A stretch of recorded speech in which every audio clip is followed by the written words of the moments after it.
It all started with something small, something I thought was going to be easy to fix. A property boundary dispute with my neighbor, Karen Davis. I'd been living peacefully for years, but then Karen decided to plant a fence right on the boundary line, the same one that ran along a small creek that I'd been using for years. It wasn't just any fence, though. It was a big one blocking my access to the creek. I wasn't the type to make a scene, so I figured a simple conversation would clear things up. I pulled out my legal documents and politely asked her to take the fence down, explaining how it was on my property. I thought we could come to an agreement, but Karen didn't take it so well. She wasn't just going to remove the fence and forget about it. Instead, she called the sheriff. I couldn't believe it. Sheriff Deputy Rogers showed up, glanced over the papers, and immediately told her to take it down and have a pleasant day. It seemed like the problem was finally over. Karen wasn't thrilled about it, but she packed up and left without a word. That should have been the end of it, right? But it was, not by a long shot. 2 weeks went by. I was starting to think that maybe I'd been wrong about Karen. Maybe she'd just let it go and move on. But then one day, I came home to a nightmare. My fence had been cut in 3 places. The deep tire marks in the mud near the creek told me exactly what had happened. And as I walked further, my heart sank. One of my beehives had been destroyed. Frames scattered across the ground, honey dripping everywhere, wasting all the work I'd put into it. It felt personal. I wasn't the only one who was hurt. Pixel, my dog, stepped on a nail board that had been left behind. Suddenly, I heard him yelp. My heart stopped. I rushed him to the vet, and after some painful prodding, the diagnosis was clear: a nasty infection waiting to happen. I had to watch him closely for any signs of complications. That's when I realized I had to stop playing defense. It was time to take action. I ordered 4 motion sensor cameras that would alert me every time they detected movement. And for good measure, I hired a tough-as-nails surveyor, Nora Beltran. She came in, marked the corners of my property with fluorescent stakes, and posted laminated placards that explained the penalties for messing with survey monuments.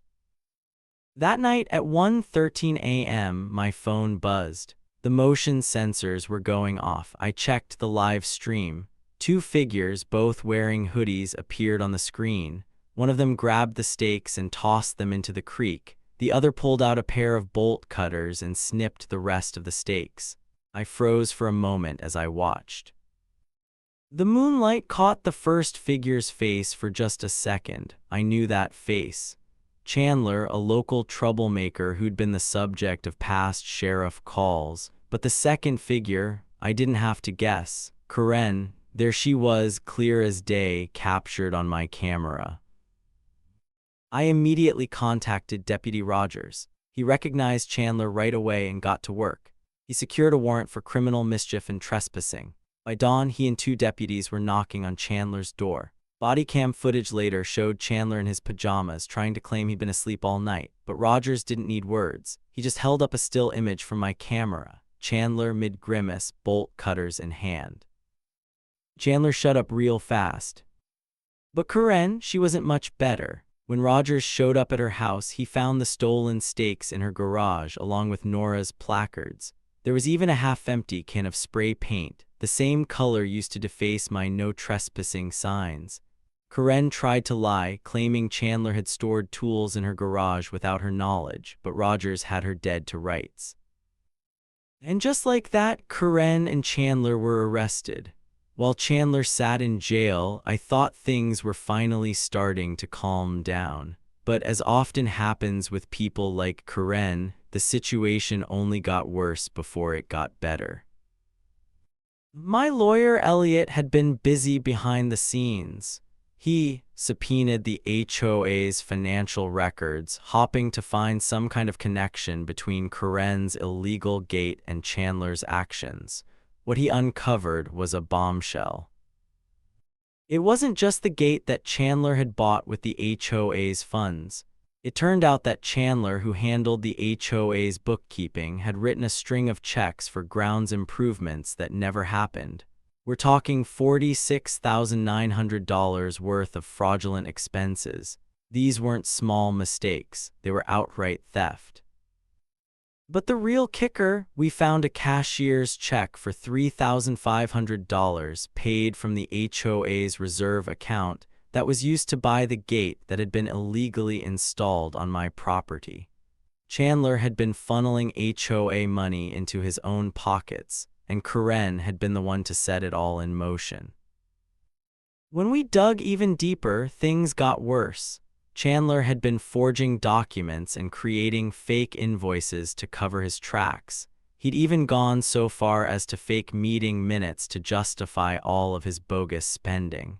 The more we uncovered, the more it looked like a web of deception stretching back for years.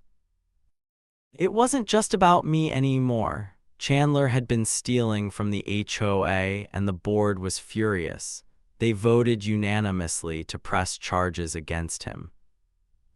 Then, Detective Miriam Page from the county's white-collar crime unit was brought in to take over the investigation.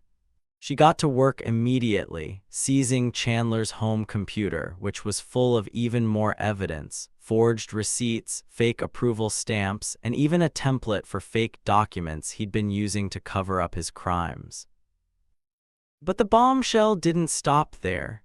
As the investigation continued, we found evidence that Chandler had been funneled some of that stolen money straight into Karen's private bank account. On the books, it was listed as consulting fees, but we all knew better. It was money for her role in the whole scheme. Karen hired a lawyer right away, James Hall, who was charging a hefty $600 per hour. He refused to answer any questions, likely because he knew just how deep the rabbit hole went. But Chandler, he was desperate. Facing probation revocation and a slew of new felony charges, he agreed to testify. After months of legal proceedings, the tension finally reached its breaking point.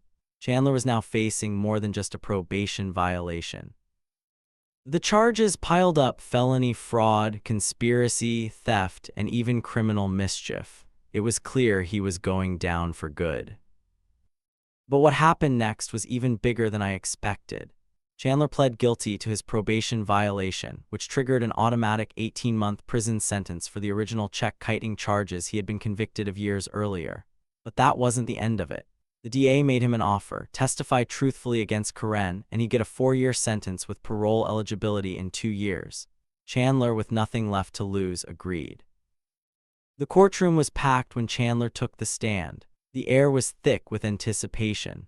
The prosecutor wasted no time, showing the jury the video footage from my Ring camera where Chandler and Karen were caught loading rebar into her SUV at 12:47. The timestamp matched the night the survey stakes had disappeared. The entire courtroom fell silent as Chandler's face was projected on the screen.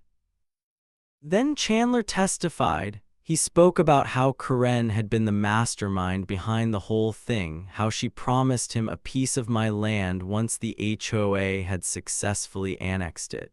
She had orchestrated it all, while Chandler took care of the shady paperwork and dirty work. The prosecutor played even more footage. Karen and Chandler, clearly seen at 1:30 a.m., spray painting my no trespassing signs. It was undeniable.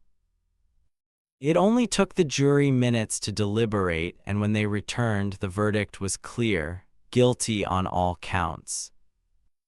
Karen's bond was revoked right there in court. She was sentenced to 18 months in prison, and she was ordered to pay $32,000 in restitution to me and another $46,900 to the HOA, money that had been stolen from them by Chandler. But that wasn't all. The judge also issued a 5-year no-contact order against Karen. No more threats, no more harassment. I watched her during the sentencing. She caught my eye, but I didn't feel rage or hatred. Instead, I just gave her a polite wave. It was a simple gesture, but it felt like closure. The months that followed the trial felt like a breath of fresh air. Finally, the burden was off my shoulders, and for the first time in a long time, I could focus on moving forward instead of constantly looking over my shoulder, wondering what Karen might try next. As if to seal the final chapter of that toxic chapter, the HOA sent me a formal apology letter. It wasn't just words. They included a check for $4,500 to cover the costs of repairing my beehives that Karen had destroyed. The funds came from Chandler's frozen bank account, and though it wasn't much, it was a gesture of accountability from the HOA. I appreciated the small victory of having my hives restored. My bees were finally back to their buzzing, busy selves. With that money in hand, I decided it was time to start fresh. The land that had once been the site of so much tension and strife was now a blank canvas, ready for a new beginning. I started building a greenhouse in the spot where Karen had tried to annex my land. I couldn't help but smile as I placed the first seedling into the rich, dark soil. The air was thick with the scent of fresh earth, tomato starts, and new possibilities. I planted a mix of vegetables, herbs, and flowers. Each row, each plant symbolized a new opportunity, a new life after the chaos and drama of the past. Pixel, my dog, seemed to know the shift too.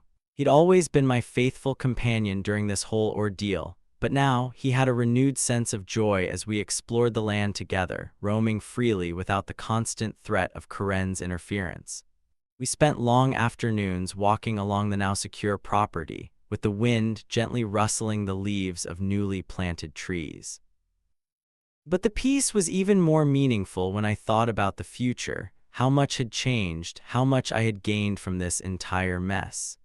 The drama with the HOA, Karen, and Chandler felt like a distant memory now. The world had opened up, offering me a chance to focus on what truly mattered, growth, both literal and personal.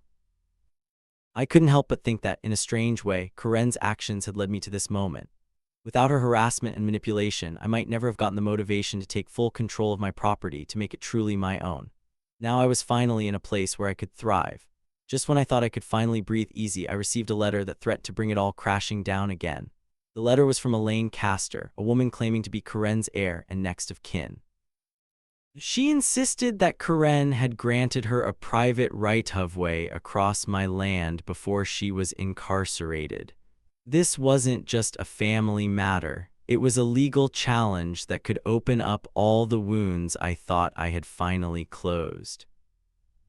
Elaine's claim was absurd. She wanted to turn my land into a legal battleground once more, but something felt off about it. I knew Karen had been desperate, but I didn't believe for a second she had the legal right to give someone else access to my property. It seemed like a last-ditch effort to disrupt my life to force me into a settlement. I immediately contacted Elliot, my lawyer. We went through the records carefully, checking every deed and title. After hours of digging, we found it. The deed Elaine claimed gave her the right-of-way was a forgery. The signatures didn't match, the notary seal was bogus, and most damning of all, the date on the deed was after Karen had already been arrested. It was a textbook case of someone trying to steal land by creating false documents, and it was clear Elaine had no legal claim to anything. Armed with this evidence, Elliot sent a cease and desist letter to Elaine. It didn't take long for her to back down, realizing she had no grounds to stand on.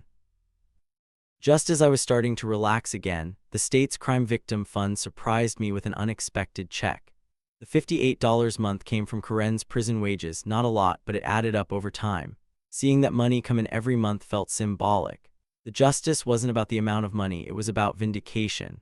Every check felt like a small victory, like I was being paid back bit by bit for the wrongs that had been done to me.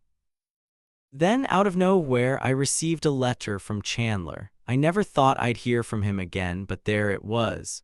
The letter was an apology, written in his own hand, and it surprised me more than I'd like to admit. He'd earned a paralegal certificate while incarcerated, and he seemed genuinely remorseful for his part in the whole mess. Along with the letter, Chandler enclosed a hand-drawn map, an orchard sketch, suggesting where I might plant fruit trees on my land. I wasn't sure what to make of it, but there was something oddly heartfelt about it. Maybe he was trying to make amends, trying to right some of the wrongs he had caused. It didn't change the past, but it did plant a seed for a possible future. Forgiveness wasn't easy. It didn't erase the hurt or the damage that had been done. But in that moment, I realized something profound. Forgiveness doesn't erase the past, but it plants new seeds, seeds that have the potential to grow into something beautiful, something healing. Months had passed since the legal battles had ended, and life had started to feel like it was truly on the upswing. The land that once symbolized conflict and bitterness was now a place of peace, and to my surprise, a new chapter was about to unfold.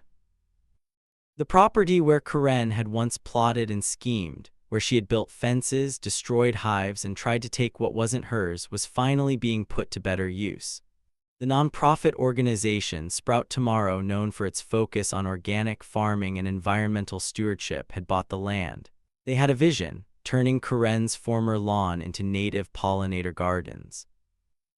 I couldn't help but feel a sense of irony as I watched the transformation unfold. Karen's former lawn, a place of tension and frustration, was now being turned into a thriving ecosystem, a garden for the community.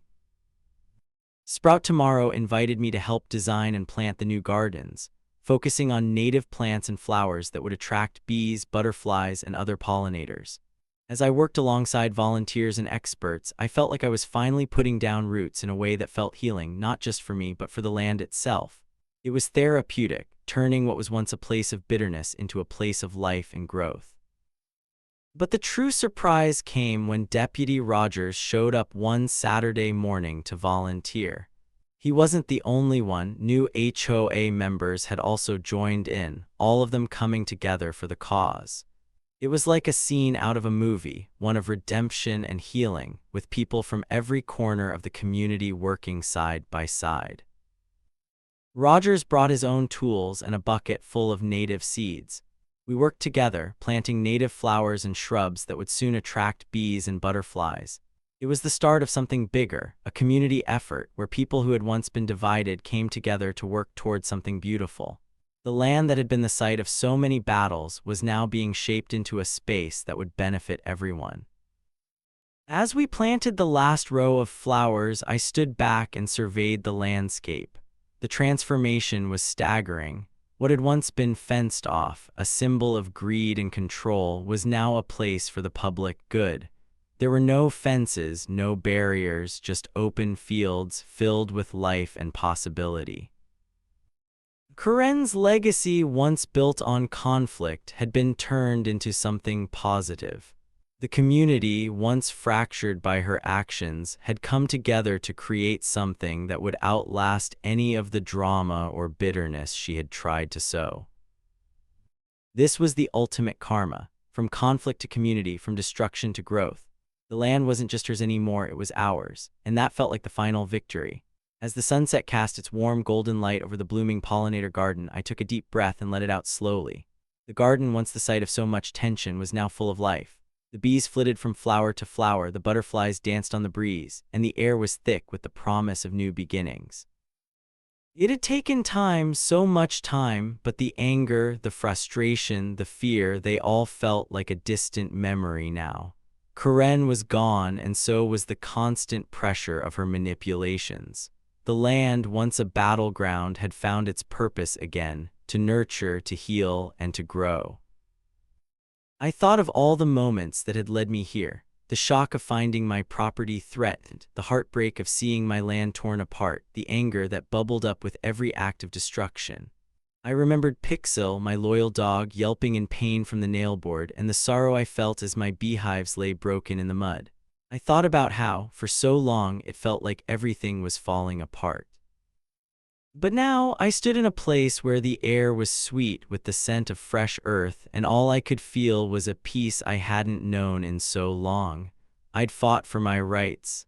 I'd fought for what was mine, but more importantly, I'd fought for something even greater, the chance to move forward. Looking out over the garden, I saw a future that felt bright and open. This was a place where community could come together, where people could grow and nurture life instead of tearing it down. And while Karen's legacy would never be completely erased, it would always be remembered as the catalyst that sparked something bigger, a lesson in resilience, growth, and the undeniable power of moving forward. I smiled, watching as the last rays of the day lit up the flowers around me. The story had come full circle from the chaos, the destruction, and the bitter fights to this, a new chapter full of possibility. And in that moment, I realized that peace wasn't something that just came to you. It was something you had to build, one choice at a time. And I was finally home.